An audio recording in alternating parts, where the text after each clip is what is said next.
मैं क्रूडी के इस तालीमी बेदारी मुहिम को आगे बढ़ाते हुए और भी उसमें जोड़ना चाहूँगा कि डॉक्टर भीमराव अंबेडकर बेवकूफ़ नहीं थे। वो उस समय के हालात के नब्ज को समझते थे और इसलिए उन्होंने कहा कि तालीम हासिल करो, एडुकेट।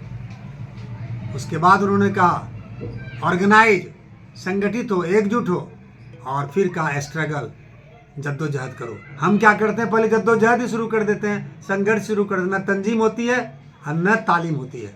इसलिए तालीम एक बुनियाद है और उस बुनियाद से हम तंजीम को पुख्तगी देंगे और जब दोनों में पुख्तगी होगी तो फिर जद्दोजहद और आंदोलन करने में हमें कोई रोक नहीं सकता है। उसके साथ साथ मैं कहना चाहूँगा कि बहुत इज्तिमा होते रहता है, बहुत तकरीर होती रहती है, लेकिन अमलन हम लोग गाजिए तकरीर हैं और अमलन सिफर है। इसलिए हमको अमल में लाने की ज़रूरत है। हमारे काम हमारे तकरीर से ज़्यादा बोलने चाहिए। Our work should speak louder than our speech. हमारे तकरीर हमारे काम से कमतर होने चाहिए, लेकिन हमारी तकरीर ज़्यादा ज़ोरदार होती है, काम हमारे कमज़ोर होते हैं। इसको पलटने की ज़रूरत है। हम समझते हैं कि क्रूडी के लोग जो इतनी बड़ी मुहिम चला रहे हैं, भागलपुर वालों को भी रोशनी मिलेगी और इसके साथ साथ पूरे सूबा और पूरे मुल्क को भी इससे रोशनी मिलेगी।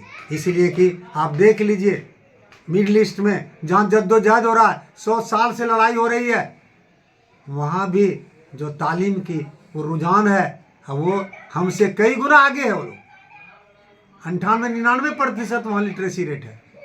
ये क्या है भाई?